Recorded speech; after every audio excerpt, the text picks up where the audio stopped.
Hey Saners, welcome back to the Sanes TV YouTube channel. Hope you've all had a great week so far.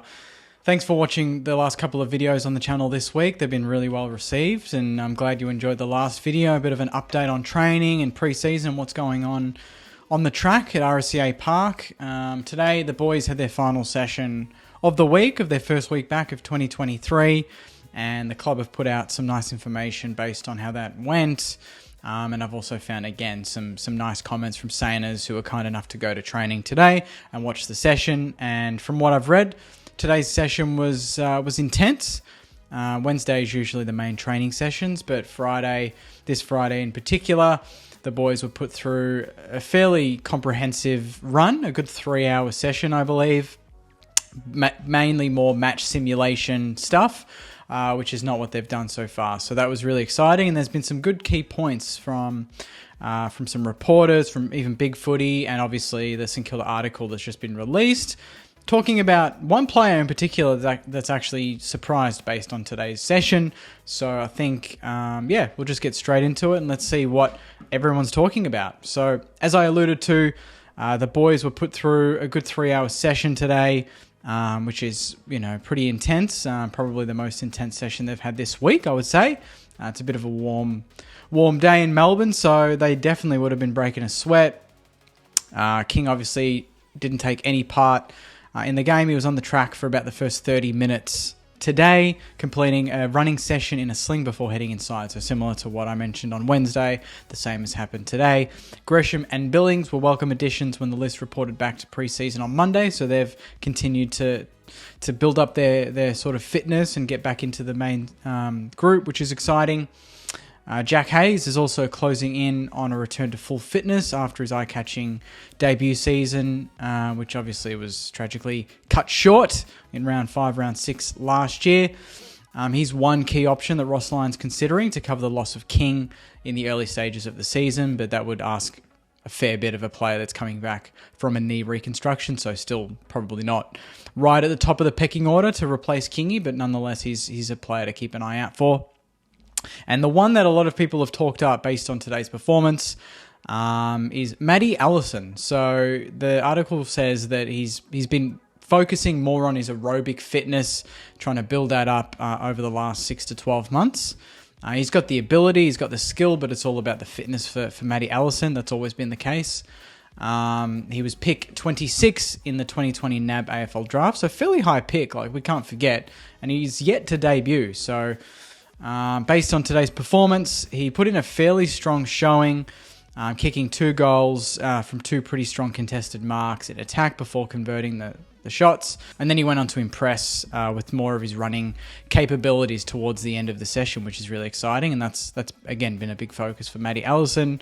Zach Jones strained his calf over the break and isn't expected to return to the main group until next month. So no Zachy Jones for another month. So that kind of puts a bit of a delay on his return to senior footy. Tom Campbell is dealing with an Achilles soreness and won't return to full fitness until closer to March.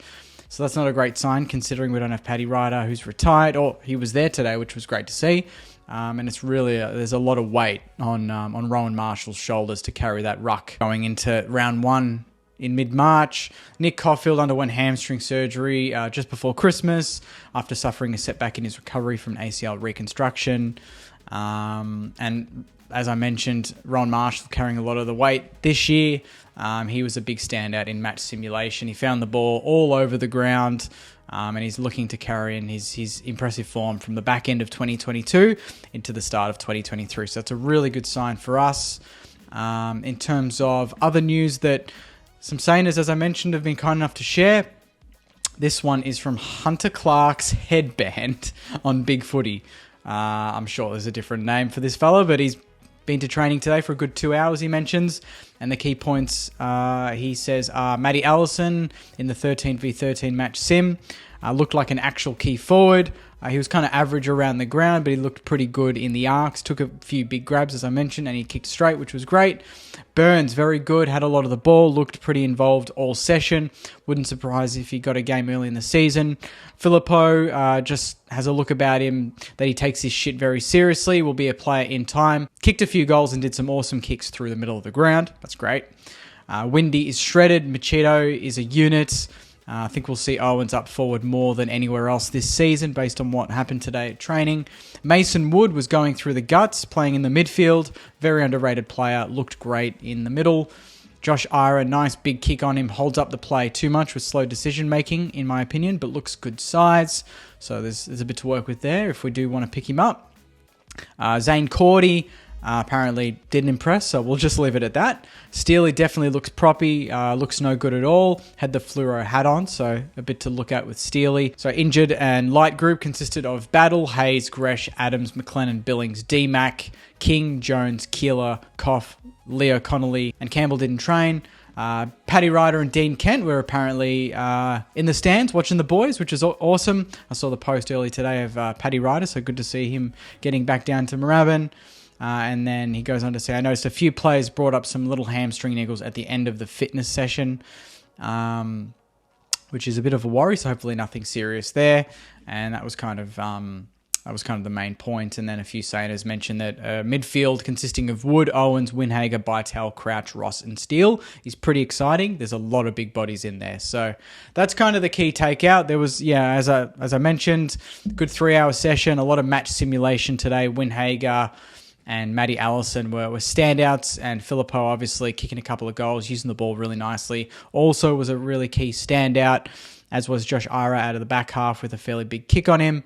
So it's good to see a bit of a mix of who's standing out. It's not just the same old players every session. There's a few boys standing up and a few boys that are still yet to get going, but it's only the first week of January, so there's still a lot of time for these boys to pick up the pace and get going. Another key point I want to mention is I read somewhere that there was a passage of play at training where Ross Lyon didn't like what was going on, and he basically froze everyone in their exact positions so he could point out exactly where a few boys were out of position and where they shouldn't have been. So I love that. That's something that is very different to the way Rats went about it. Rossi's very much a practical coach and a visual coach, I'd like to think. And I love that when that mistake happened, he said, just stop, freeze, you two, what's going on? I love that. So I think that's going to make it a lot easier for our players to understand where they need to be and what they need to do with and without the ball. So I think that's just going to make us much better in terms of structure. We always seem to fall apart under pressure in terms of our structures and lose our way. So hopefully this is already a good step in the right direction.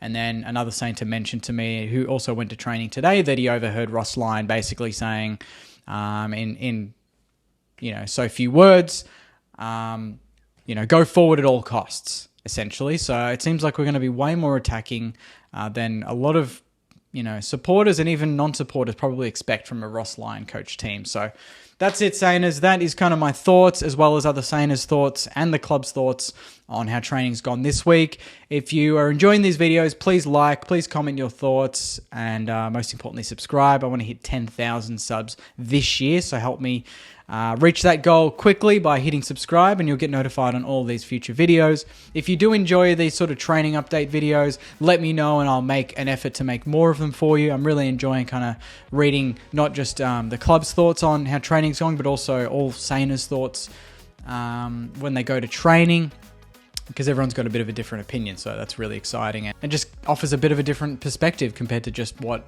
reporters and the footy club itself is thinking. So I'll wrap it up there, Saners. Thank you very much for watching. Hopefully you've had a great week so far and it leads on into a really good weekend, and I'll see you next week for some more Saints TV content. But until then, Saners, take care of yourselves, enjoy your weekend, and as always, go you mighty Saners. See you guys.